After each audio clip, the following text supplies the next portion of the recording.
KR టీవీలో చాలా ఇంటర్వ్యూలు చూశారు. ఆల్మోస్ట్ అన్ని కాంట్రవర్సీ ఇంటర్వ్యూలే. ఇందులో కొన్ని సమాజానికి ఉపయోగపడేవి, కొంతమంది పొలిటీషియన్లను నిగ్గదీసేవి, కొన్ని మైథాలజీకి సంబంధించినవి. కానీ ఇప్పుడు నేను చేయబోతున్న ఇంటర్వ్యూ రాగద్వేషాలను పోగొట్టేవి అనుకుంటున్నా. But for the first time ఎక్కడా కాంట్రవర్సీకి వెళ్లకుండా నాణ్యమైన సమాచారాన్ని ఇవ్వడం కోసమే ఈ ఇంటర్వ్యూ. మసీదుకు కానీ దర్గాకు కానీ హిందూ సెలబ్రిటీలు ఎవరన్నా, హిందూ మతాన్ని నమ్మినటువంటి సెలబ్రిటీ, మొన్న కూడా రామ్ చరణ్ పోయిండు. సో అక్కడ ఏం చేస్తారు అని అంటే మీరు టోపీ పెడతారు. మీలాంటి వాళ్ళు ముస్లింలు ఎవరన్నా గుడికి వచ్చినప్పుడు బొట్టు పెడితే మీరు యాక్సెప్ట్ చేస్తారా? మీరే వస్తే మీకు బొట్టు పెడితే మీరు యాక్సెప్ట్ చేస్తారా? సార్, మంచి విషయం ఏంటంటే ఇప్పుడు కొంతమంది సెలబ్రిటీలు, ముఖ్యంగా రాజకీయ నాయకులు ఎవరైతే ఉన్నారో వారు అప్పుడప్పుడు మసీదును సందర్శిస్తూ ఉంటారు. హిందూ రాజకీయ నాయకులు మసీదును సందర్శించే సందర్భంలో మసీదుకు వెళ్ళినప్పుడు అక్కడ ఉన్నటువంటి కొంతమంది అజ్ఞానపు ముస్లింలు ఏం చేస్తారంటే టోపీ తలపై పెట్టేస్తారు. ఇది తప్పండి, టోపీ తల మీద పెట్టకూడదు. సరే, టోపీ తల మీద పెట్టారనుకోండి, ఇక్కడ ఏం జరుగుతుంది అంటే ఒక రాజకీయ నాయకుడికి ఒకసారి టోపీ పెడితే ఇతడు 5 సంవత్సరాలు టోపీ పెడుతున్నాడు. వాళ్ళకు ఆ విషయం గుర్తించట్లేదు వీళ్ళు, అదనమాట. కాబట్టి ఇక్కడ సెక్యులరిజం అంటే ఏంటండి? సెక్యులరిజం అంటే నా మతాన్ని నేను పాటిస్తాను, ఇతర మతాలను గౌరవించడమే సెక్యులరిజం. సెక్యులరిజం అంటే నా టోపీ మీరు పెట్టుకొని మీ బొట్టు నేను పెట్టుకోవడం, దీన్ని సెక్యులరిజం అనరు, ఇది పైశాచికత్వం అంటారు.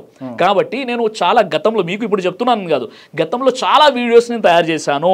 ఎవరైనా హిందూ ప్రముఖులు, హిందూ రాజకీయ నాయకులు మసీదుకు వచ్చినట్లయితే వారికి మీరు టోపీ పెట్టకండి. ఎందుకంటే తప్పు కదండి, మీ గౌరవంతో వస్తున్నారు వారు వెంటనే టోపీ పెట్టడం ఏంటి?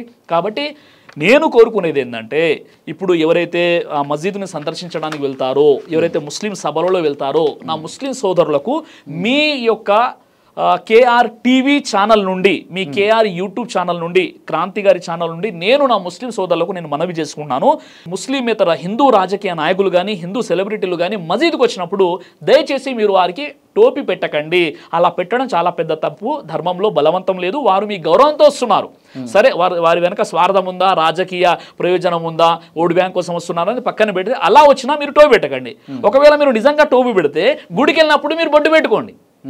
ఎందుకు ఇక్కడ మీరు టోపీ పెడుతున్నారు, అక్కడ బొట్టు పెట్టుకుంటారా? మరి మీరు బొట్టు పెట్టుకున్నప్పుడు వాళ్ళకి టోపీ ఎందుకు పెడుతున్నారు? కాబట్టి గతంలో కూడా నేను ఈ విషయం చెప్పానండి. కాబట్టి నేను మళ్ళోసారి చెప్తున్నాను, సెక్యులరిజం అంటే ఎవరు వారి మతాన్ని వారు పాటిస్తూ ఇతర మతాలను గౌరవిస్తూ పరమత సహనాన్ని కలిగి ఉండడమే సెక్యులరిజం అంటారే తప్ప, లేదండి మీరు బొట్టు పెట్టుకోండి నేను టోపీ పెట్టుకుంటానంటే ఇది పైశాచికత్వం అవుతుంది. దీనికి దూరం. ఓకే ఓకే, ఇప్పుడు నేను జై శ్రీరామ్ అంట, నేను అల్లాహ్ అక్బర్ అంట, నేను ప్రైజ్ ది లార్డ్ అంట. కానీ ముస్లింలు మాత్రం అల్లాహ్ అక్బర్ తప్పించి జై శ్రీరామ్ అనరు, ప్రైజ్ ది లార్డ్ అనరు. ఎందుకు అట్లా? అంటే ఒక విషయం ఏం చెప్తున్నానంటే, క్రాంతి గారు మీరు ఈ విషయాన్ని అర్థం చేసుకోవాలి. విషయం ఏంటంటే, ఈరోజు జై శ్రీరామ్ నినాదము ముస్లింలతో బలవంతంగా చెప్పించాలని చేసేటటువంటి పైశాచికత్వం, ఉన్మాదం ఏదైతే ఉందో, ఈ ఉన్మాదం కారణంగా ఎంతోమంది అమాయకమైనటువంటి ముస్లింలు బలైపోతున్నారు కదండి. మీకు ఒక 4 రోజుల క్రితం జరిగినటువంటి ఒక సంఘటన చెప్తున్నాను. 4 రోజుల క్రితం మధ్యప్రదేశ్లోని ఎక్కడైతే సంఘటన జరిగిందో, మధ్యప్రదేశ్లో అమృత్సర్ గార్డెన్లో 3 మైనర్ బాలులు అనమాట, 3 మైనర్ పిల్లోలను ఒక 2 హిందూ సోదరులు, వాళ్ళు కూడా మైనర్లే, జై శ్రీరామ్ అని చెప్పండి అని వాళ్ళని చెప్పులతో కొడుతున్నారు, జై శ్రీరామ్ చెప్పండి అంటున్నారు. ఇలాంటి ఉన్మాదం ఎందుకు తయారవుతుంది? నేను అడిగే విషయం ఏంటంటే, ఎక్కడైనా పూర్తి రామాయణంలో శ్రీరాముల వారు నన్ను నమ్మని వ్యక్తి దగ్గర కూడా మీరు వెళ్ళి జై శ్రీరామ్ అని బలవంతంగా చెప్పించండి అని ఒక్క విషయం ఉంటే నాకు చెప్పండి. నేను మా ముస్లిం సోదరులందరూ కూడా మీరు కూడా జై శ్రీరామ్ చెప్పండి అని అంటాను. పూర్తి రామాయణంలో ఎక్కడైనా రాముల వారు బలవంతంగా జై శ్రీరామ్ చెప్పించండి అని అన్నారా? ఎక్కడ కూడా అనలేదు కదా. ఇది ఒక మహనీయుడు, ఒక గొప్ప వ్యక్తి, మర్యాద రాముడు అనంట, పురుషోత్తమ. అలాంటి వ్యక్తిని, ఒక మహనీయుడు, ఆయన కోరుకున్నది ఏంటి? ఇప్పుడు మనం అంటాం కదండి రామరాజ్యం అంటాం. రామరాజ్యం అంటే అర్థం ఏంటి? సుభిక్షమైనటువంటి రాజ్యము. రామరాజ్యం అంటే అందరూ సమానంగా ఉండాలి, అందరికి సమానమైనటువంటి న్యాయం జరగాలి, సబ్కా సాత్ సబ్కా వికాస్. ఒక్క మాటలు చెప్పాలంటే రామరాజ్యం యొక్క ఉద్దేశం.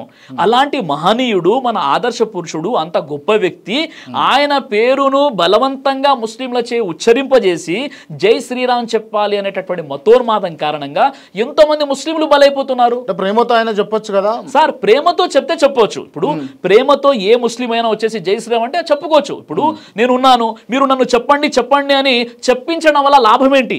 నేను నా మనస్ఫూర్తిగా చెప్పాలి. వాస్తవంగా చెప్పాలని మీరు అడిగారు. జై శ్రీరామ్ అంటే అర్థం ఏంటండి? జై శ్రీరామ్ అంటే శ్రీరామునికి జయము కలుగుగాక. అవును. ఇప్పుడు అవునండి మీరు అడగవచ్చు, ఇప్పుడు జై జగన్, జై చంద్రబాబు, జై రేవంత్ రెడ్డి, జై పవన్ కళ్యాణ్ అన్నప్పుడు జై శ్రీరామ్ చెప్పడంలో అభ్యంతరం ఏంటంటే, ముస్లిం ధార్మిక పండితులు చెప్పేటటువంటి విషయం ఏంటంటే, నిజంగా చెప్పాలంటే జై శ్రీరామ్ అంటే ఇందులో తప్పు లేదు. కానీ ముస్లిం ధార్మిక పండితులు చెప్పిన విషయం ఏంటంటే, ఇప్పుడు జై జగన్ అంటే ఆయన రాజకీయం కోసము చెప్తున్నారు. అంటే రాజకీయంగా ఆయనకు జయం కలగాలి, వర్ధిల్లాలి, గెలుపు పొందాలి.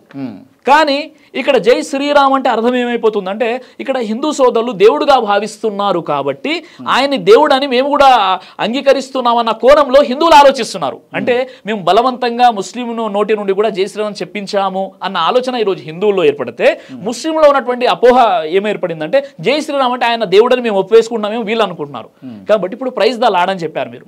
ప్రైజ్ ద లార్డ్ అంటే ఏంది? దీన్ని అరబీలో చెప్పాలంటే అల్హమ్దులిల్లా అని చెప్తారు.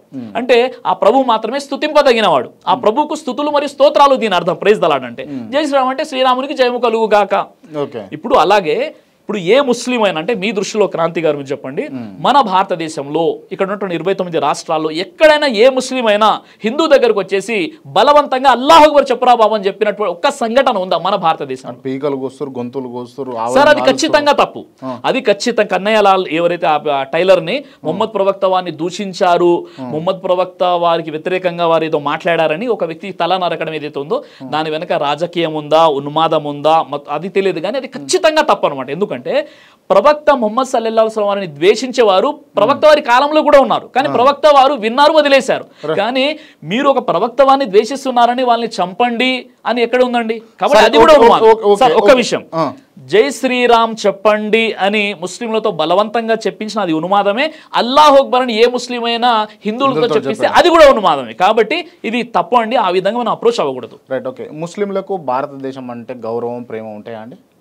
అయ్యో, అసలు ముస్లింలకు భారతదేశంలో గౌరవం, ప్రేమ కాదండి, మా విశ్వాసంలో భాగము. రైట్, ఓకే ఓకే, అంతవరకు ఓకే.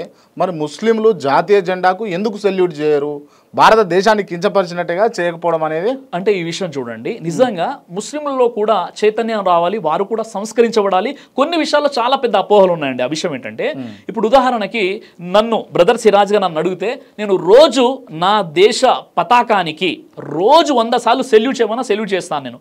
నేను ప్రతి గణతంత్ర దినోత్సవం, ప్రతి స్వాతంత్ర దినోత్సవం, ఇండిపెండెన్స్ డే మరియు రిపబ్లిక్ డే సందర్భంగా నేను ఫ్లాగ్ హోస్టింగ్ చేస్తాను. నా జాతీయ జెండాకు నేను సెల్యూట్ చేస్తాను. అంటే బ్రదర్ సిరాజు ఇండియన్ ఫ్లాగ్ కు సెల్యూట్ చేస్తాడు. ఖచ్చితంగా నా ఫాలోవర్స్ కూడా చేయమని చెప్తున్నాను, చేస్తారు కూడా. ఇది అపోహ ఏం జరిగిందో చెప్తాను. ఉదాహరణకి మీ ఛానల్ నుండి ఈ విషయం క్లారిటీ వచ్చేస్తే చాలా గొప్ప విషయం కదండి. ఒక దేశంకు సంబంధించినటువంటి విషయం కాబట్టి క్లారిటీ రావాలి. అంటే కొంతమంది ఎవరైతే సెల్యూట్ చేయరో, సెల్యూట్ చేస్తున్నా చేయరు అని అపోహలు కల్పిస్తున్నారో, ఈ విషయం ఏంటో ఇక్కడ తేలిపోవాలి. నిజంగా చెప్పాలంటే సెల్యూట్ చేసేటప్పుడు మన తల కిందికి ఉంటుందా, పైకి ఉంటుందా? పైకి ఉంటుంది. తల పైకి ఉంటుంది. కాబట్టి దేవుణ్ణి ఆరాధించే విధానంలో మేము సజ్దా చేసేటప్పుడు మన తల అనేది సాష్టాంగం చేస్తాం. మనము సాష్టాంగం చేయడము సజ్దా అంటారు. ఈ సజ్దా చేసినప్పుడు తల కిందికి ఉంటుంది. అంటే దైవానికి మాత్రమే మనం తల దించాలి. ఇక్కడ మనం తల ఎత్తుతున్నాము అంటే ప్రతి దేశానికి కూడా కొన్ని రూల్స్ ఉంటాయండి.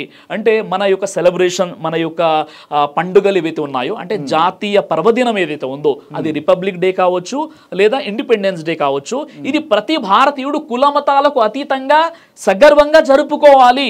ప్రతి ముస్లింతో నేను కోరుకునే విషయం ఏంటంటే, మీలో ఉన్నటువంటి ఒక అపోహ దూరం చేయండి. చాలా వరకు చిన్న విషయం, చాలా వరకు ఏంటంటే ముస్లింలో ఉన్నటువంటి అపోహ ఏంటంటే, జాతీయ జెండాకు సెల్యూట్ చేస్తున్నాం అంటే మేము దాన్ని దేవునిగా ఆరాధిస్తున్నాం కొంతమందిలో అపోహ ఉంది. కానీ అక్కడ అది దేవుడు అని భావించట్లేదు, లేదా దేవునికి సంబంధించిన చిహ్నం కాదు. అది ఏంటంటే అది కేవలము ఒక దేశం పోయినటువంటి ప్రేమను వ్యక్తపరిచేటటువంటి ఒక పర్వదినం. కాబట్టి ప్రతి ముస్లిం కూడా సగర్వంగా సెల్యూట్ చేయాలి జాతీయ జెండాకు. నేనైతే రోజుకు 100 సార్లు సెల్యూట్ చేయమని చేస్తాను. ప్రతి ఇండిపెండెన్స్ డే, రిపబ్లిక్ డే సందర్భంగా నేను ఫ్లాగ్ హోస్టింగ్ కూడా చేస్తున్నాను. కాబట్టి ఫ్లాగ్ హోస్టింగ్ చేసే ముస్లింలు కోట్లలో ఉన్నారు. కొంతమందికి తెలియదు పాపం, వారికి చెప్పే ప్రయత్నం నా ఛానల్ నుండి చేస్తున్నాను.